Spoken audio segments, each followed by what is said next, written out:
Yo yo yo, c'est Balou et c'est parti pour BET Breaks, votre nouvelle émission du lundi au vendredi. On parle de news de cette culture, on parle de musique, on parle de gossip, on parle de sport, on parle de lifestyle. Et aujourd'hui, on a choisi de parler de musique. On va parler de l'incroyable performance de Young Thug.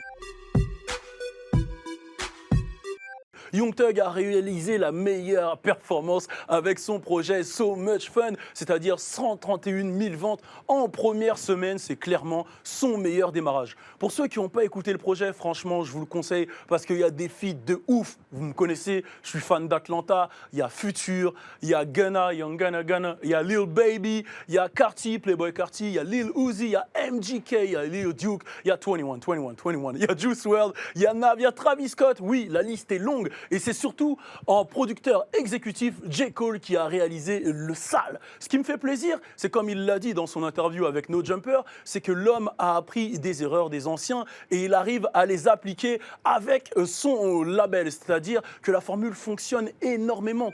Quand tu penses à Gunna, quand tu penses à Lil Kid, quand tu penses à Lil Juke, les mecs sont en train de tout rafler. Les ventes des albums de Young Thug ont augmenté au fur et à mesure du temps, c'est-à-dire qu'il est la preuve que la patience et le travail acharné payent. Et son premier projet, je me souviens à l'époque, comptabilisait seulement 17 000 ventes. Tout le monde le voit comme l'un des plus gros influenceurs de cette nouvelle génération, moi y compris, même si, bon, on va pas se mentir que le papa du game, c'est Lil Wayne, quoi. Mais est-ce que vous pensez que Young Thug, c'est une légende? Et est-ce que vous pensez que cette scène d'Atlanta est en train de faire du très très sale sur le game? N'hésitez pas à réagir, à utiliser le hashtag BET Breaks sur tous les réseaux sociaux. On est ensemble sur BET.